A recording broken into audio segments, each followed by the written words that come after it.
11 years back junior ఎన్టీఆర్‌ని పూరి జగన్నాథ్ రీఇంట్రొడ్యూస్ చేసిన film 'temper' గురించి మాట్లాడుకుందాం. ఇంట్రడక్షన్ ఒక కొత్త ఎన్టీఆర్‌ని చూసినట్టు అనిపించింది. మొన్న రీసెంట్‌గా ఒక స్పెషల్ షో చేసినప్పుడు మళ్ళీ చూసా.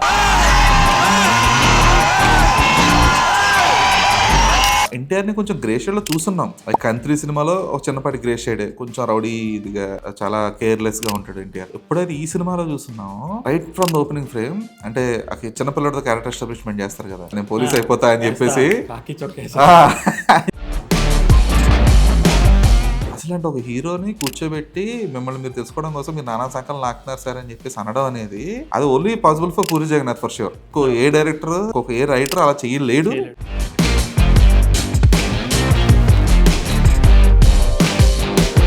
తనిఖీలబడి క్యారెక్టర్ తో కొడుకు తప్పు చేశాడు కొట్టండి అన్న అంటే అసలు ఏదో ర్యాండమ్ కొట్టినట్టు ఉండదు, వెనక్కి మొత్తం చెయ్యి వెనక్కి పెట్టి కొడతాడు ఆయన.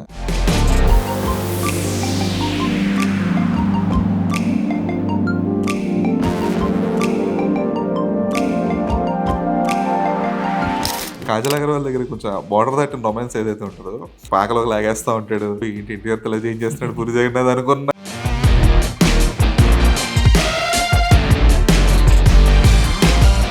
మిగతా టెంపర్ సాంగ్ ఉంటుంది ఏంటి, అనూరు ఈ రేంజ్ మాస్ సాంగ్ ఇచ్చాడని కూడా షాక్ అయ్యాం.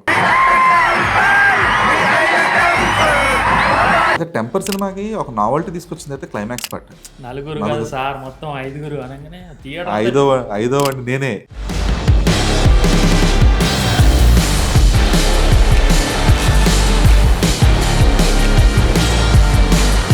Hello hi hi. మళ్ళీ బెస్ట్ ఆఫ్ 2025 తర్వాత కొంచెం గ్యాప్ తీసుకున్నట్టున్నాం కదా. యా. సో ఏంటి వాళ్ళ స్పెషల్? ఈరోజు 11 ఇయర్స్ బ్యాక్ జూనియర్ ఎన్టీఆర్‌ని పూరి జగన్నాథ్ రీఇంట్రొడ్యూస్ చేసిన ఫిల్మ్ 'టెంపర్' గురించి మాట్లాడుకుందాం. 11 ఇయర్స్ అవుతుంది దాని యానివర్సరీ డిస్కషన్.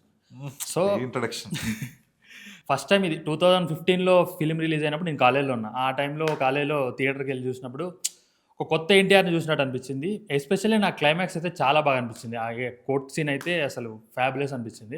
అండ్ మళ్ళీ మొన్న రీసెంట్గా ఒక స్పెషల్ షో చేసినప్పుడు మళ్ళీ చూసా, అప్పుడు కూడా సేమ్ ఫీలింగ్ వచ్చింది. ఇంకా మంచి ఎక్స్పీరియన్స్ ఉందన్నమాట ఈసారి. అంత ఫ్యాన్స్ మధ్య చూడదు, స్పెషల్ షో అంటే ఫ్యాన్స్ ఉంటారు కదా, వాళ్ళ మధ్య చూసినప్పుడు ఇంకా అసలు గ్రేట్ లెవెల్ ఎక్స్పీరియన్స్ అనిపించింది.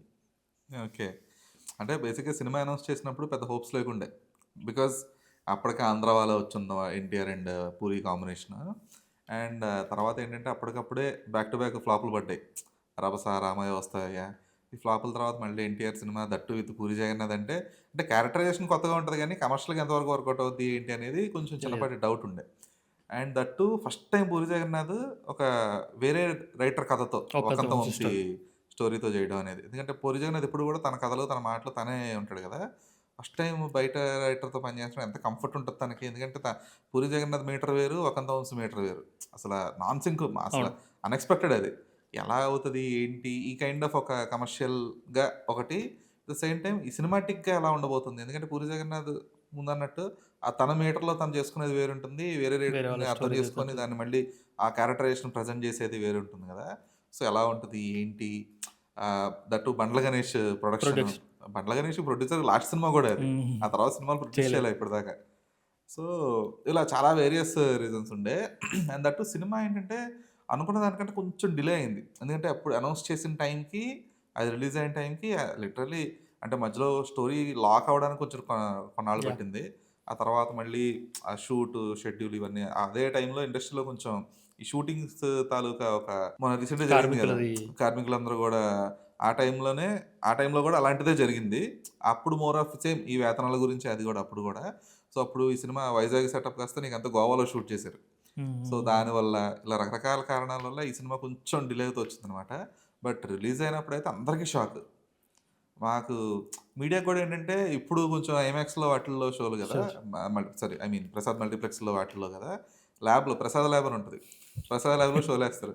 ప్రసాద్ ల్యాబ్ ఎలా ఉంటుందంటే ప్రశాంతంగా కూర్చొని అసలు ఏ గోలా ఉండదు, ఎవరు మాట్లాడరు, ఏ ఉండదు, సైలెంట్గా చూస్తారు, వెళ్ళిపోతారు అంతే.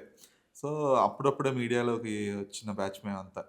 సో మన కొన్ని సీన్లు ఉంటాయి, కొన్ని సీన్లకి మారే భలే ఉందని ఎగరాలనిపిస్తుంది, పక్కన సీనియర్లు ఉంటారు ఏమనుకుంటారు. సో ఆ కైండ్ ఆఫ్. బట్ నువ్వు అన్నట్టు రీఇంట్రడక్షన్ ఆఫ్ ఎన్టీఆర్ ఇది నిజంగా. ఎందుకంటే అప్పటిదాకా ఎన్టీఆర్ని చూసిన ఒక కోణం వేరు, దీని తర్వాత ఇది ఇప్పటి నుంచి ఈ టెంపర్తో మారిపోయింది.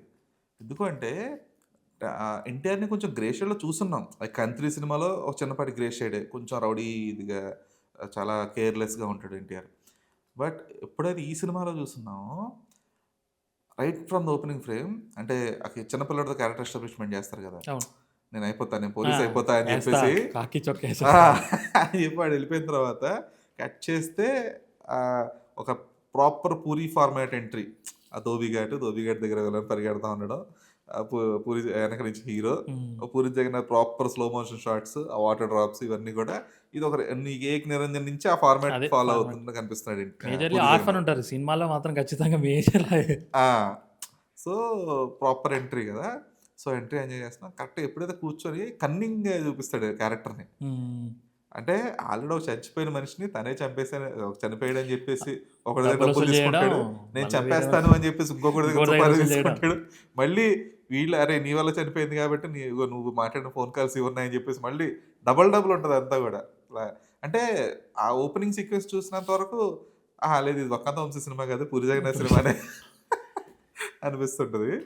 బట్ అది అంటే అప్పటిదాకా చూసిన ఎన్టీఆర్‌కి రైట్ ఫ్రమ్ ఆ గాగుల్స్ దగ్గర నుంచి ఆ హెయిర్ స్టైల్, నీకు ఆ సైడ్ ఇదంతా కంప్లీట్‌గా ట్రిమ్డ్ హ్మ్. గాని, ఒక టోటల్ లుక్కే డిఫరెంట్ లుక్, ఆ ఉంటది. బియర్డ్ లుక్ కూడా ప్రాపర్‌లీ జీరో షేవ్డ్ కాదు. 1 ఎంఎం షేవ్ సంథింగ్ ఏదో అంతే అంటారు ఉంటది. దాన్ని. సో, కరెక్ట్‌గా ప్రాపర్ బియర్డ్ ఇలా వచ్చి ఆ స్పెక్ట్స్ అప్పటిదాకా ఎన్టీఆర్ మోస్ట్‌లీ అంతా కూడా ఏంటంటే స్పెక్ట్స్ ఫార్మాట్ కూడా తను కొంచెం నార్మల్ చిన్న షేడ్స్ ఉండేవి. సో, ఇక్కడ పెద్ద షేడ్స్ ఉంటాయి. హ్మ్. చాలా పెద్ద సైజ్ షేడ్స్. సో, క్యారెక్టరిస్టిక్ నీట్‌గా టక్ చేసుకొని, అప్పటిదాకా ఎన్టీఆర్ స్టైలింగ్ గూడా ఎలా ఉండేదంటే, ఒకవేళ ఇన్‌షర్ట్ చేసుకున్నా గూడా ఇంకొక షర్ట్ ఎక్స్‌ట్రానో, లేదంటే ఆ షర్ట్ కొంచెం కిందకొండడం, బెల్ట్ కిందకొండడం. ఇప్పుడు ఇందులో అలా ఉండదు. కరెక్ట్ ప్రాపర్‌గా బెల్ట్, ఆ బకిల్ విజిబిలిటీ ఇవన్నీ గూడా స్టైలింగ్ గూడా బావుంటది. బాడీ షేప్ కూడా బా ఆ! ఈ పర్ఫెక్ట్ ఉంటది. సినిమాకే సిక్స్ ప్యాక్ చేసింది బాబు. Six pack. దానికోసం 18 అవర్స్ అసలు సింగిల్ డ్రాప్ వాటర్ కూడా తాగలేదంట. Water right. హ్మ్. యాక్చువల్లీ ఈ స్టోరీ ఫస్టు 'వక్కంతం వంశీ', 'మెహర్ రమేష్', రవితేజతోని చేయాల్సిందంట.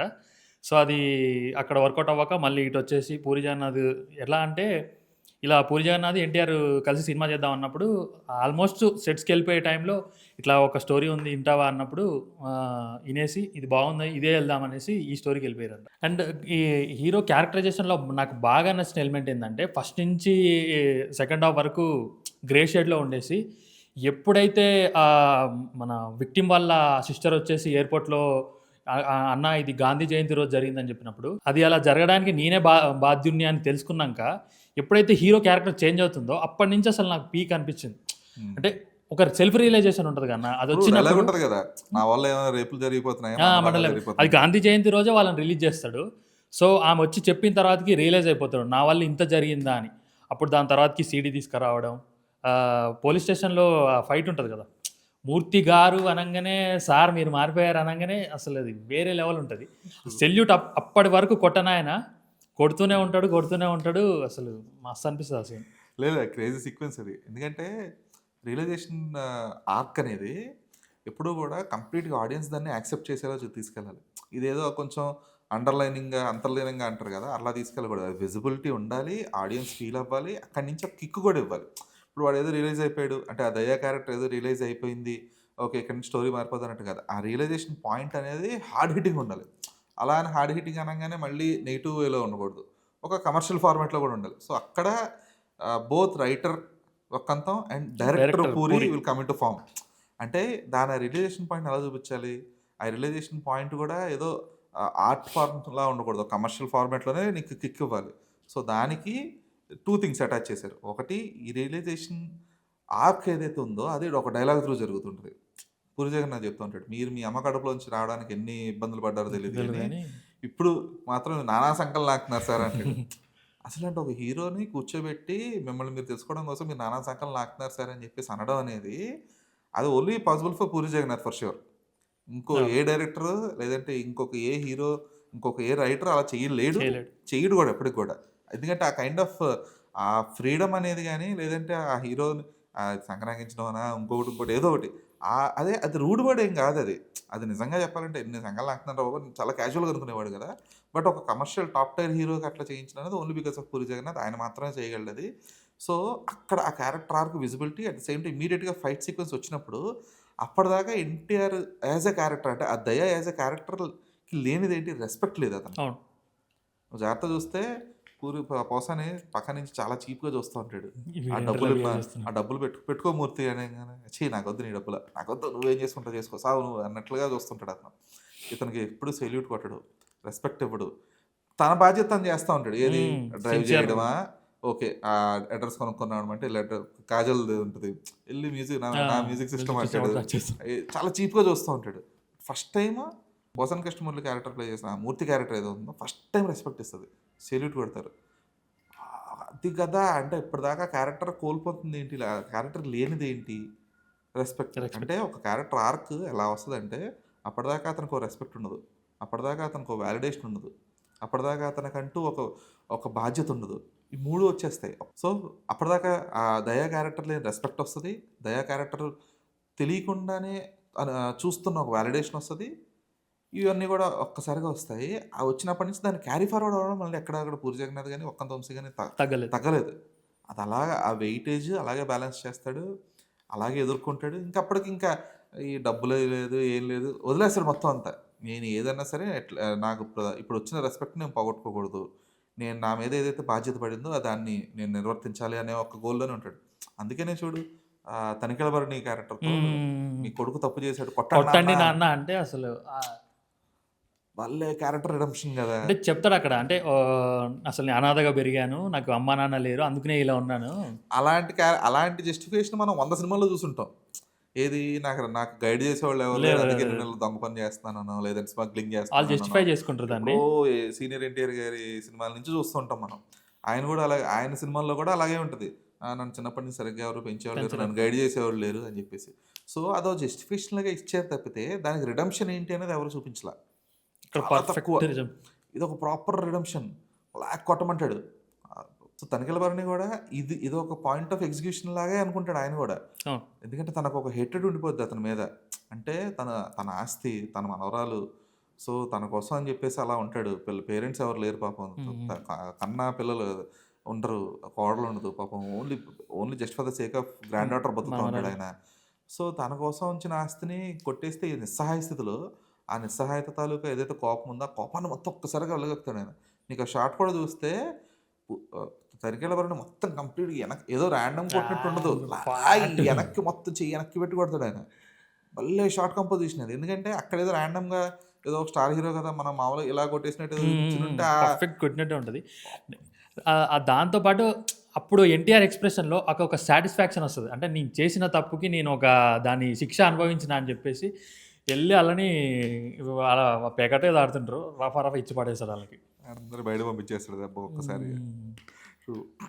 అండ్ ఈ సినిమాలో నాకు బాగా నచ్చింది ఏంటంటే ఏదైతే రిడెంప్షన్ ఉంటుందో ఆ రిడెంప్షన్ ఆర్క్ కంటే ముందు ఏదైతే ఫన్ ఉంటుంది కదా, నీకు ఇంటర్వల్ బ్లాక్ అప్పటిదాకా ఏంటి ప్రకాష్ రాజ్ వాళ్ళ మందే తాగుతూ వాళ్ళ ఇంట్లోనే ఉంటూ వాళ్ళ దగ్గర డబ్బులు తీసుకుంటూ అంతా ఉంటాడు.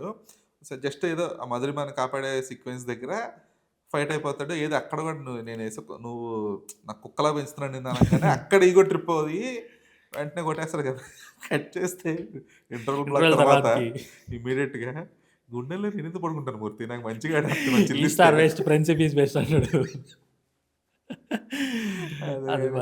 రొమాన్స్ కూడా చాలా రెస్టిక్గా ఉంటుంది. అంటే అప్పటిదాకా ఎన్టీఆర్ అల్లరి చేయడం చూసాము, ఇప్పుడు రభసాలో అదే కైండ్ ఆఫ్ అల్లరి ఉంటుంది, రామాయ వస్తావాలు అదే కైండ్ ఆఫ్ అల్లరి ఉంటుంది, లేదంటే ఇంకా ఆది స్టార్టింగ్ ఇనిషియల్ కీర్తి చావ్లా కాంబినేషన్లో అవి కూడా ఇంకా అదే స్థాయి అల్లరి ఉంటుంది.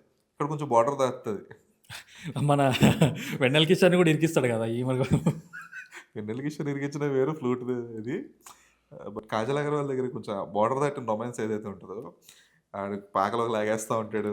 చాలా ఏంటి ఎన్టీఆర్ తల ఏం చేస్తున్నాడు పూరి జగన్నాథ్ అనుకున్న కొంచెం ఇబ్బందిగా కైండ్ ఆఫ్ అనిపిస్తుంది. కాకపోతే అది కూడా క్యూట్గా ఉంటుంది. బట్ స్టిల్ అంటే అప్పటిదాకా ఎన్టీఆర్ని కానీ అలా చూడలేదు కదా మనం, కొంచెం సేపు అల్లరి చూసాం కానీ బట్ ఆ బార్డర్ దాటిన కొంచెం చిన్నపాటి అల్లరి అనమాట ఇది. పూరి జగన్నాథ్ చేసేది అల్లరి. అదే అలాగా అక్కడ నన్ను కూడా కుక్కను అనుకో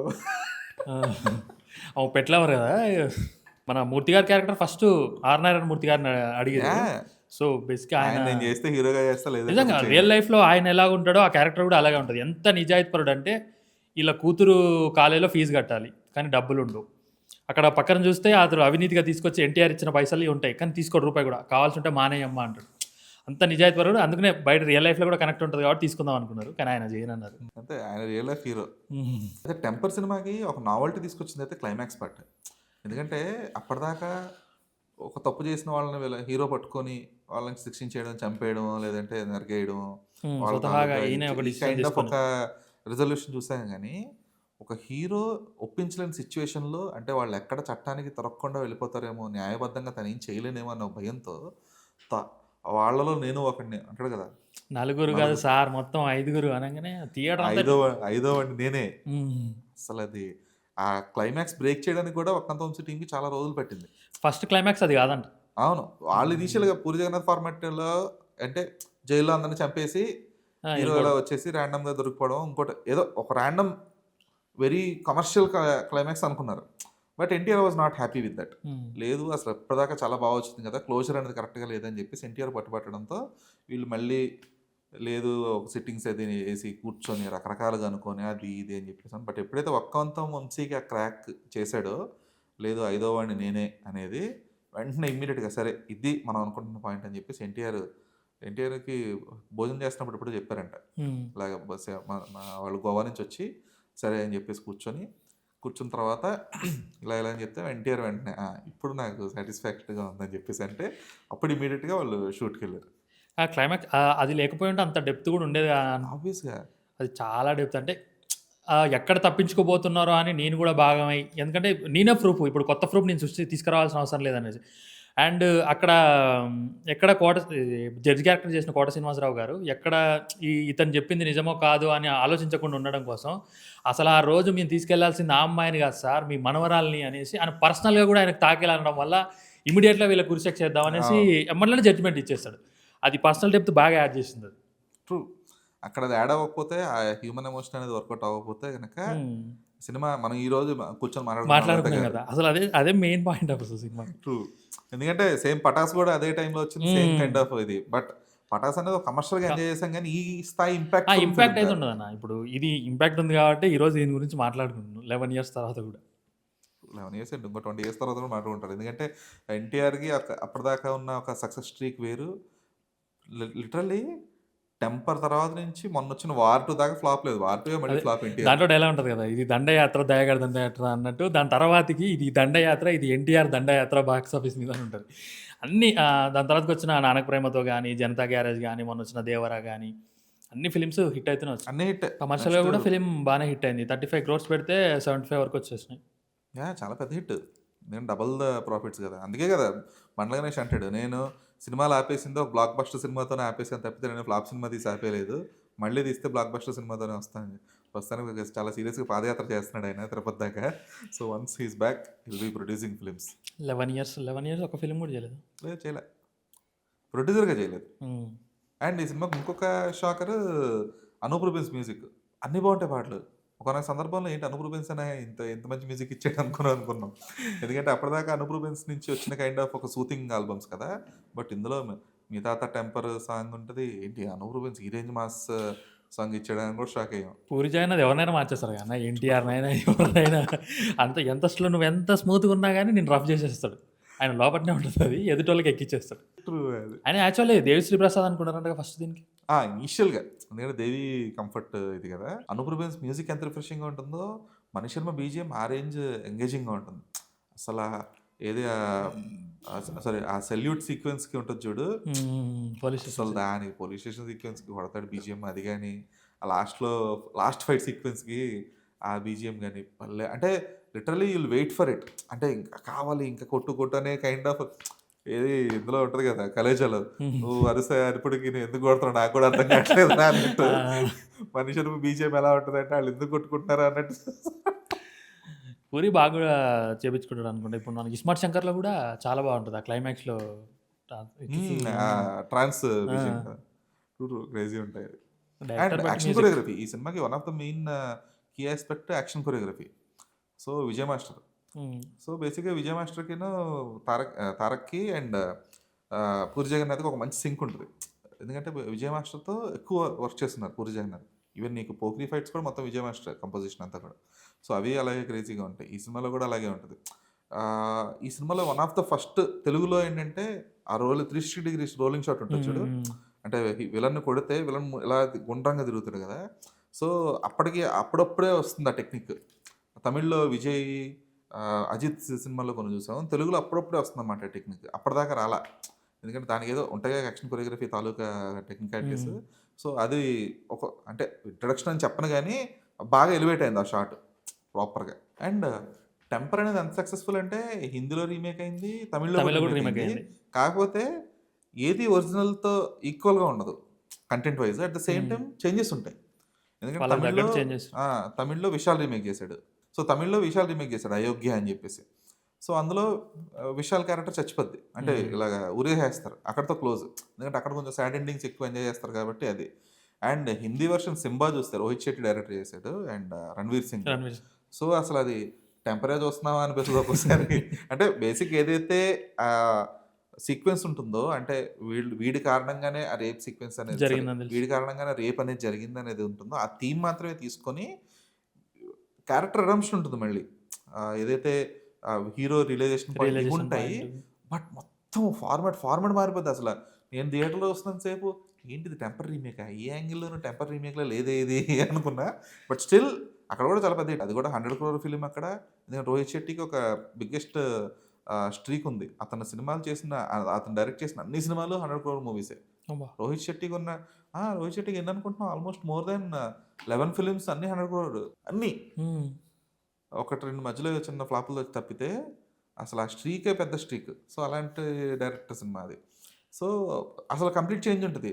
అదేంటి మనం అడాప్ట్ చేసుకోలేం ఖచ్చితంగా. ఎందుకంటే అది కొంచెం మరాఠా ట్రెడిషన్, ఆ కైండ్ ఆఫ్ కల్చర్ ఇదంతా కూడా అందులో ఉంటదనమాట. బట్ అన్ని రీమేక్స్ చూసినా కూడా 'టెంపర్' చూస్తే వచ్చే కిక్ ఆ రీమేక్స్ చూస్తే రాదెందుకో. అదే ఆళ్ళేమో అక్కడ వాళ్ళ వర్షన్‌కి అడాప్ట్ చేసుకుంటారు కాబట్టి మనకనిపియదు. వాళ్ళ నేటివిటీకి. ఇది విశాల్ సినిమా తెలుగులో కూడా రిలీజ్ అయింది. మన తెలుగులో సినిమా కథను తీసుకొని రీమేక్ చేసి మన తెలుగులో రిలీజ్ చేయడం అనేది రాజకీయ నగిరేది. అవును. కాపోతే ఈ 11 ఇయర్స్ ఆఫ్ 'టెంపర్' అనేది డిస్కస్ చేసుకోవడం ఎంత హ్యాపీగా ఉందో, అరే ఈ 11 ఇయర్స్‌లో 'పూరి జగన్నాథ్‌కి' ఒక ప్రాపర్ హిట్ పడలేదు కదా! అని ఒక చిన్న బాధ ఇస్మార్ట్ కూడా. పడింది. దాని తర్వాతకి ఇస్మార్ట్ మళ్ళీ పడింది గానీ it's not a proper 'Puri Jagannadh' peak writing అబ్బా!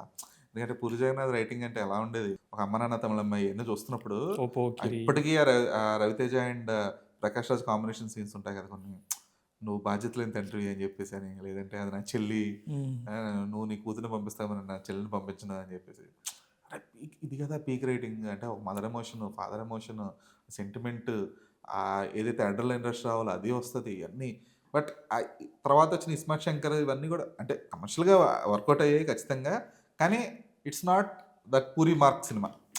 So, hopefully with 'slum dog' Vijay Sethupathi 'slum డాగ్'తో హోప్‌ఫుల్లీ పూరి మళ్ళీ will be comeback back for sure. గట్టిగా ఇవ్వాలని మనస్ఫూర్తిగా మనస్ఫూర్తిగా గట్టిగా కోరుకోలేదు. ఎందుకంటే ఇండస్ట్రీ నీడ్స్ పూరి జగన్నాథ్ అబ్బా. ఎందుకంటే ఎందుకు సింపుల్‌గా రాజమౌళి అంటాడు.